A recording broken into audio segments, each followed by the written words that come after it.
Assalamualaikum warahmatullahi wabarakatuh. Halo adik-adik, sebelum kita mulai pelajaran hari ini, kakak ingin memperkenalkan nama kakak. Nama kakak yaitu Ingrid Yovanka Pesoba. Pada video pembelajaran kali ini, kakak akan mengajak adik-adik untuk belajar bersama tentang materi suhu dan perubahannya. Tapi sebelum kakak masuk ke materi, kakak mau ngasih tahu dulu nih tentang kompetisi dasar dan juga indikator yang harus adik-adik capai dalam pembelajaran suhu dan perubahannya. Kompetisi dasar dan indikator. Ya, jadi apa saja kompetisi dasar dan indikatornya itu? Yang pertama yaitu kompetisi dasar. 1. Menganalisis konsep suhu, pemuaian, kalor, perpindahan kalor, dan penerapannya dalam kehidupan sehari-hari, termasuk mekanisme dan menjaga kestabilan suhu tubuh pada manusia dan hewan. Yang kedua, melakukan percobaan untuk menyelidiki pengaruh kalor terhadap suhu benda serta perpindahan kalor.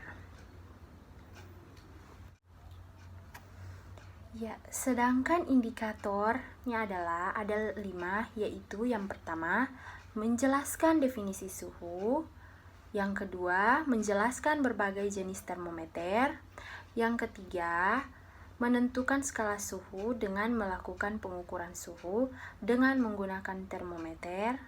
Yang keempat, menentukan skala termometer tak berskala dengan membandingkan dengan termometer berskala. Dan yang kelima, menjelaskan definisi pemuaian. Sebelum membahas lebih lanjut, kakak mau tanya, tahukah adik-adik tentang apa yang dimaksud dengan suhu? Ya, suhu selalu dibicarakan dalam kehidupan sehari-hari. Pada bab ini, kita akan mempelajari tentang suhu, cara pengukurannya, serta akibat dari perubahan suhunya. Lalu, bagaimanakah kita mengetahui suhu benda? Kita tahu bahwa indera perasa dapat merasakan panas dan dingin. Namun, apakah indera merupakan pengukur suhu atau dingin yang handal? Coba adik-adik jawab. Untuk mengetahui apakah indera sebagai pengukur suhu yang handal, ayo kita lakukan percobaan sebagai berikut. Langkah pertama, mari kita siapkan 3 buah ember yang masing-masing diisi dengan air hangat, air biasa, dan air es. Kemudian, letakkan tangan adik-adik kepada ketiga ember tersebut yang ada di atas lantai. Setelah itu, celupkan tangan kanan di ember yang berisi air hangat dan tangan kirimu di ember yang berisi air es. Rasakan tingkat panas air itu pada tangan adik-adik sekalian. Setelah beberapa saat, segera celupkan kedua tangan adik-adik ke ember yang berisi air biasa. Lalu, rasakan tingkat panas air itu pada tangan adik-adik. Dan percobaan yang sudah dilakukan, bagaimana hasilnya? Penginderaan terhadap air biasa oleh tangan kanan dan tangan kirimu. Lalu, apakah menurut adik-adik indera perasa dapat digunakan sebagai pengukur suhu yang handal?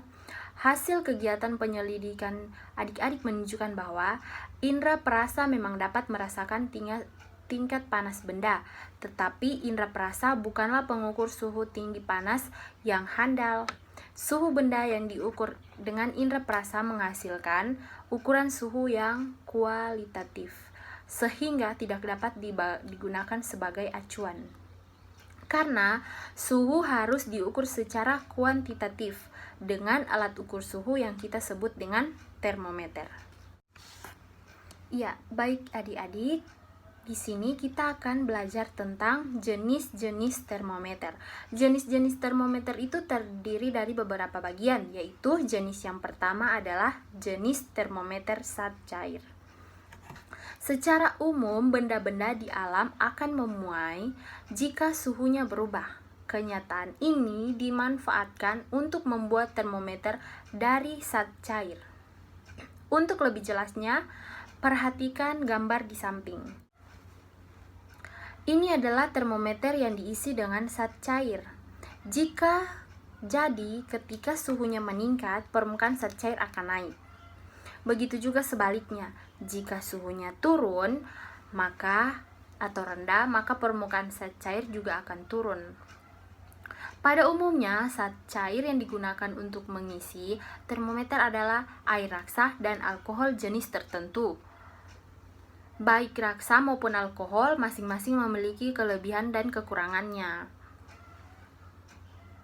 Untuk air raksa memiliki keistimewaan. Siapa yang tahu? Iya, yaitu keistimewaan air raksa itu warnanya yang mengkilat dan cepat bereaksi terhadap perubahan suhu, namun raksa sangat beracun, sehingga akan berbahaya jika termometernya pecah.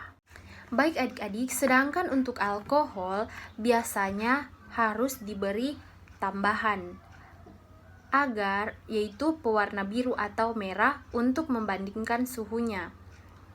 Jika sedang naik ataupun turun, alkohol tidak seberbahaya dari air raksa, sehingga lebih aman digunakan sebagai pengisi termometer. Ya, jadi berikut adalah beberapa termometer yang menggunakan zat cair sebagai isi dari termometer. Contoh yang pertama adalah termometer laboratorium.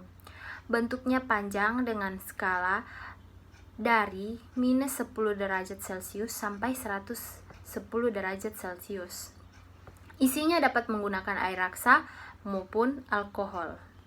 Contoh yang kedua adalah termometer suhu badan. Termometer ini digunakan untuk mengukur suhu badan manusia. Skala yang ditulis antara 35 derajat Celcius dan 42 derajat Celcius. Pipa di bagian bawah dekat labu atau reservoir dibuat sempit sehingga pengukur lebih teliti. Ya, jadi di sini adik-adik kakak mau tanya, kenapa beruang kutub bulunya tebal banget sih? Emangnya dia nggak kegerahan ya, Kak? Nah, jadi gini adik-adik, beruang kutub itu bulunya tebal karena dia hidup di daerah dingin. Nah, bulu yang tebal itu berfungsi untuk menjaga suhu tubuhnya agar tetap hangat. Tidak hanya beruang kutub saja ya adik-adik, tetapi beberapa binatang lainnya yang hidup di daerah dingin juga sama seperti beruang kutub. Mereka memiliki bulu yang tebal, begitu juga sebaliknya. Beberapa binatang yang hidup di daerah panas atau gurun memiliki bulu yang sedikit dibandingkan dengan binatang yang hidup di daerah dingin. Atau contoh lain seperti unta, dia memiliki punuk yang besar yang berfungsi untuk menyimpan air, sehingga tahan untuk tidak minum selama beberapa hari dan menjaga agar suhu tubuhnya tidak panas. Begitu adik-adik. Nah, baik, kita lanjut dengan skala suhu. Sebelum kita mempelajari perbedaan antara skala suhu yang satu dengan yang lain, sebelumnya kakak mau bertanya, ada berapa skala suhu yang kalian ketahui? Iya, benar sekali. Jadi, skala suhu yang diketahui yaitu ada 4. Yang pertama Celcius, kedua Fahrenheit, ketiga Reaumur, dan yang keempat Kelvin. Kelvin merupakan skala suhu dalam satuan internasional atau SI.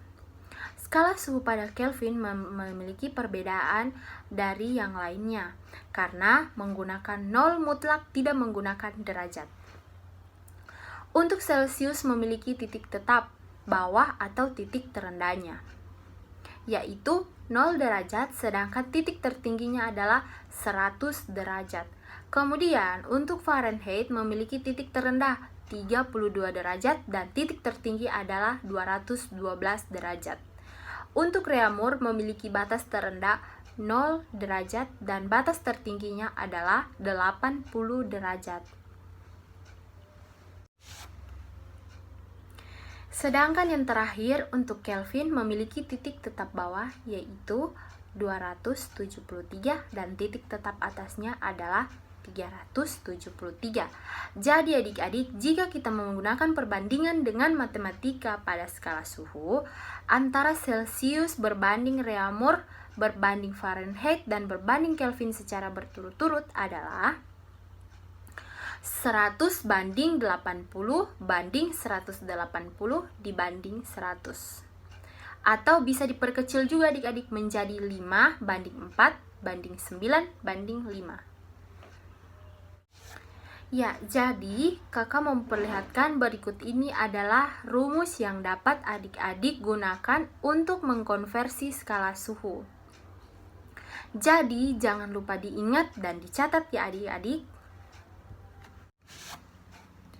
Nah, jadi pada pembelajaran ini sebelumnya kita sudah belajar tentang apa itu suhu, jenis-jenis termometer, dan skala suhu.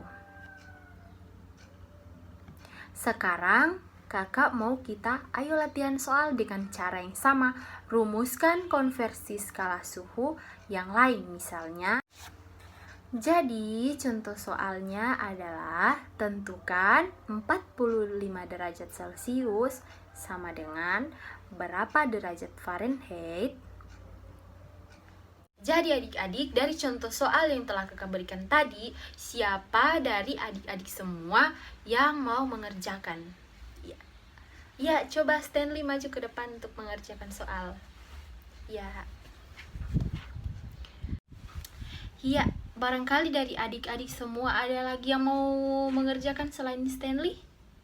Oke, baik, tidak ada. Jadi, betul sekali yang dijelaskan oleh Stanley tadi. Adik, jadi pelajaran kita hari ini telah selesai. Namun sebelum itu kakak mau bertanya, apakah dari adik-adik sudah semuanya paham atau ada yang mau adik-adik tanyakan? Oh ya, baiklah. Jadi kakak harap adik-adik sudah mengerti semua. Jadi kakak punya tugas untuk adik-adik untuk dikerjakan di rumah dan dikumpulkan pada pertemuan kita yang kedua. Ya, baik adik-adik, jadi sekian dulu pelajaran kita pada pagi hari ini.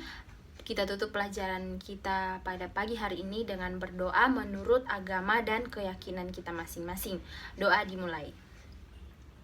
Doa selesai. Sekian pelajaran hari ini. Kiranya dapat bermanfaat bagi adik-adik. Mohon maaf jika ada salah-salah kata dari kakak. Wabillahi taufiq hidayat. Wassalamualaikum warahmatullahi wabarakatuh dan selamat pagi.